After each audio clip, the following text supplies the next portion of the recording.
Já imaginou como o teu corpo estaria e a tua saúde se seguir uma dieta e fazer atividade física diariamente, talvez academia, talvez uma outra atividade, não exigisse esforço teu nenhum? Tá, não exigir esforço nenhum é uma ilusão, isso não existe. Mas agora imagina exigir muito menos esforço do que te exige hoje, manter uma alimentação saudável e fazer uma academia, uma atividade física. É isso que um hábito traz pra gente, é a gente fazer uma atividade por tempo suficiente até que a gente se acostuma a ter ela no nosso dia a dia, na nossa rotina, até ela se tornar um hábito e o esforço necessário para executar ela com consistência seja muito menor do que fazer ela de vez em quando. Essa é a grande moral de implementar hábitos saudáveis na nossa vida, é a gente fazer coisas que geram o resultado que nós estamos buscando de forma consistente até ter esse resultado e nesse processo de execução, exigir o mínimo esforço possível para manter essa execução acontecendo, logo acumulando cada vez mais resultados. Só que quando nós não estamos acostumados ainda a fazer essa atividade, o período de implementação do hábito é o mais difícil e é onde a esmagadora maioria das pessoas acaba desistindo e não implementa o hábito em si. Os motivos por isso são muito variados. Às vezes é por não ter clareza suficiente do qual resultado está buscando e está fazendo o hábito só porque alguém falou que é legal e daí esse custo-benefício na cabeça da pessoa não compensa e ela não consegue sustentar aquela execução, ou ela se comprometeu num momento de motivação muito grande, ela não fez um planejamento, ela não racionalizou o porquê ela quer aqueles resultados e o que é necessário ser feito para atingir determinado resultado, ela só falou, bora, vamos, num momento de motivação, e daí ela não consegue sustentar também. Ou talvez porque ela não sabe gerir o tempo dela de forma eficiente e daí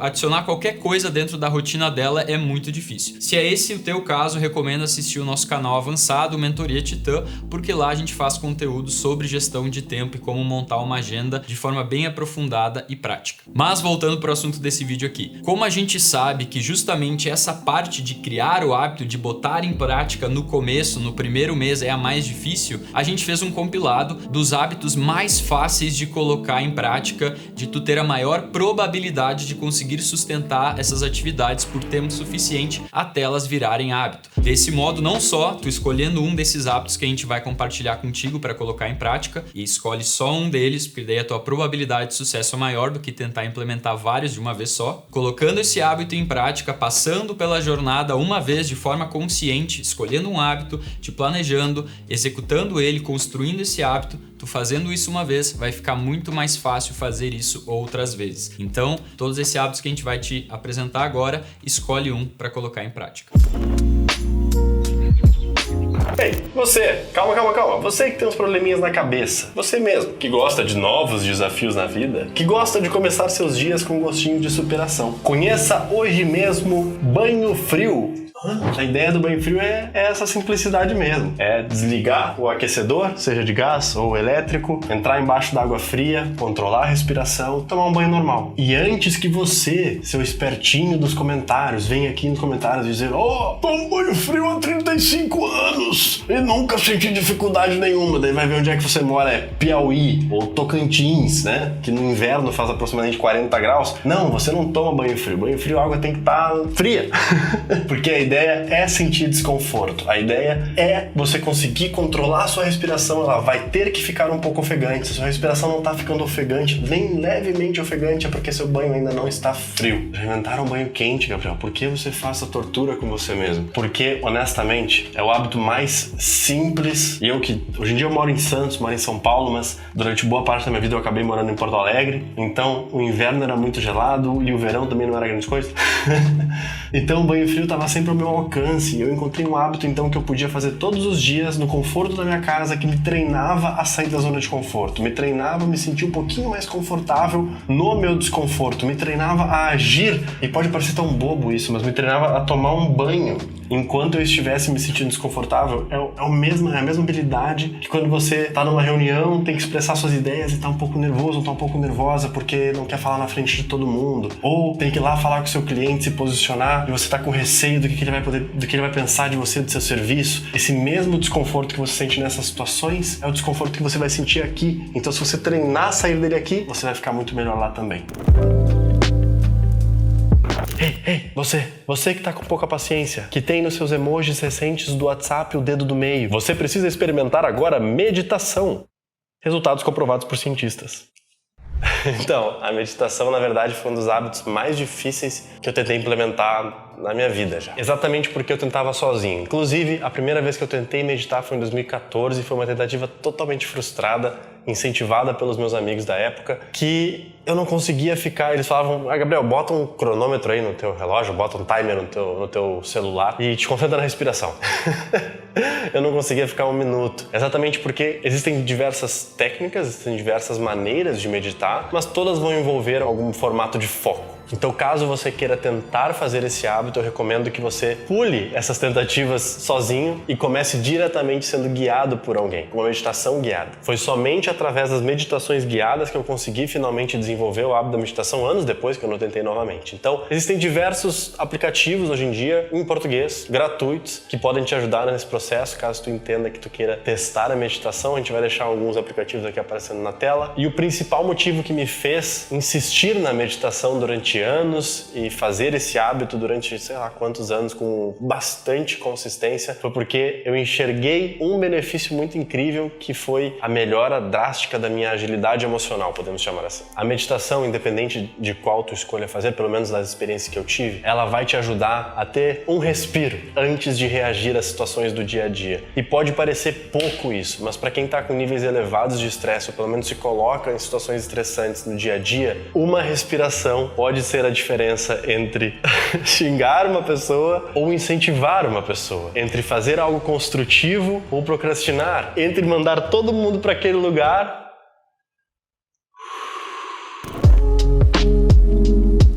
Eu tava vendo um vídeo do Dr. Hilberman falando da neurociência por trás de pegar sol logo após acordar, uns 10 minutos ali logo após que tu acorda, e os benefícios que isso traz pro corpo e pra mente, e eu resolvi testar. E galera, eu vou falar um negócio pra vocês. O meu humor ao longo do dia teve uma mudança significativa, e minha habilidade de me concentrar também.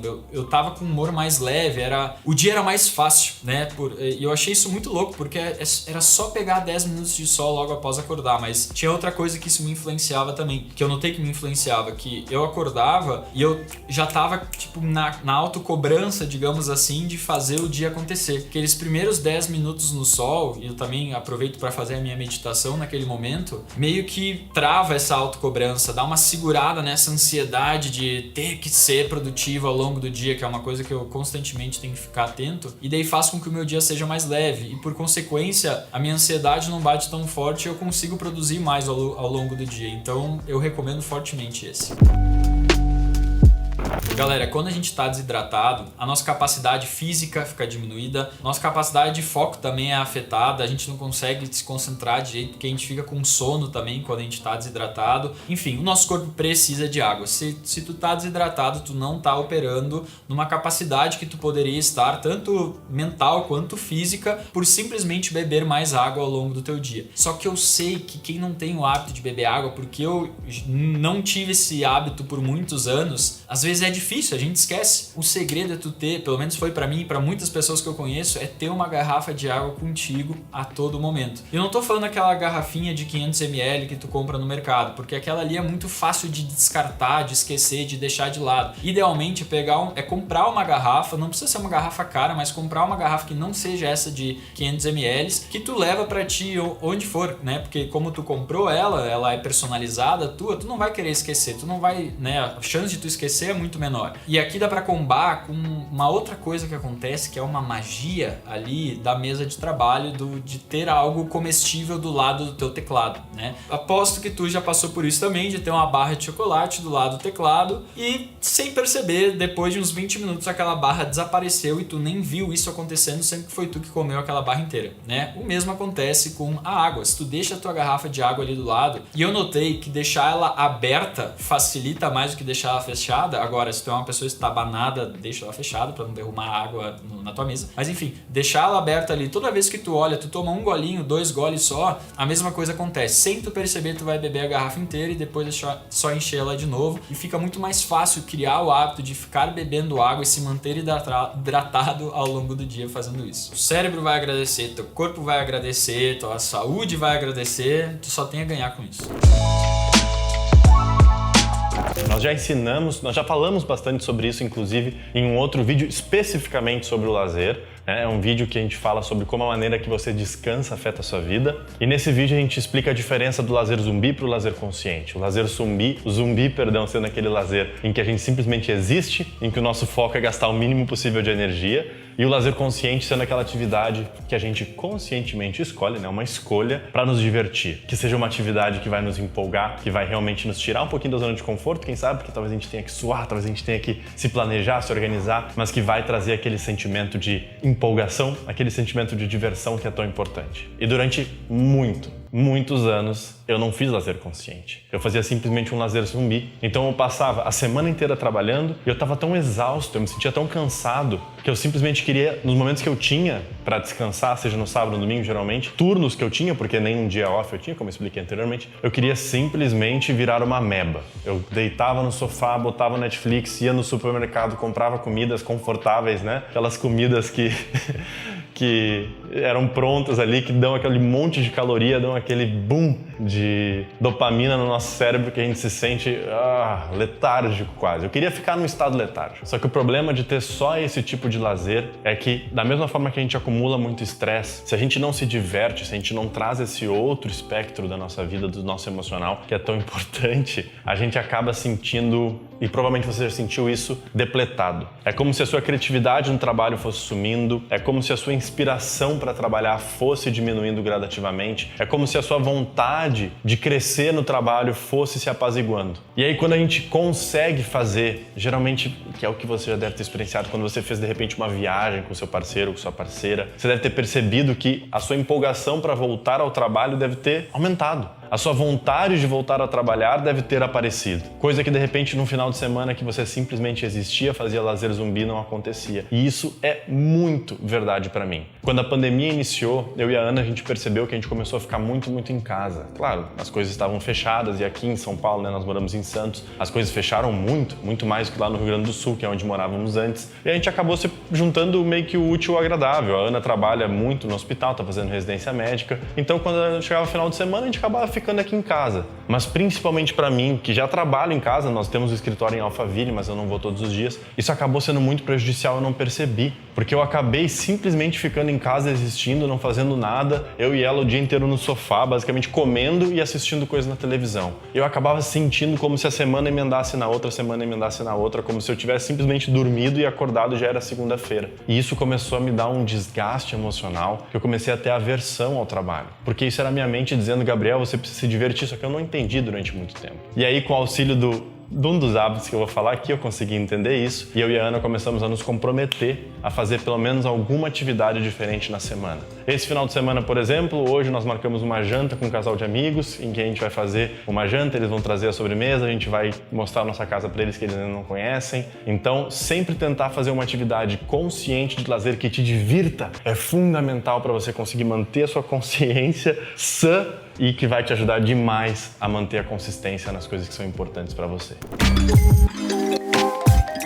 Lendo o livro Poder do Hábito, eu me deparei pela primeira vez com o conceito de hábito mestre. E com esse conhecimento-chave e alguns outros complementares, eu criei a estratégia do hábito mestre, que combatia essas minhas duas dificuldades para retomar a rotina, o esgotamento do ego e a minha expectativa. Explicando primeiro o que é um hábito mestre. Nem todos os nossos hábitos, e aqui eu estou me referindo principalmente aos angulares, aqueles hábitos que complementam o nosso dia, têm o mesmo peso, têm o mesmo impacto. Enquanto alguns hábitos angulares pouco nos afetam, existem outros, os hábitos mestres, que costumam ser divisores de água no nosso dia. São aqueles que têm o poder de decidir qual espiral entraremos naquele dia. Se fazemos o hábito mestre, entramos em uma espiral virtuosa. Se deixamos de fazê-lo, entramos numa espiral procrastinadora. Um exemplo simples de um hábito mestre meu é arrumar a cama. Quando eu arrumo a minha cama, aumenta a minha disposição para outros hábitos angulares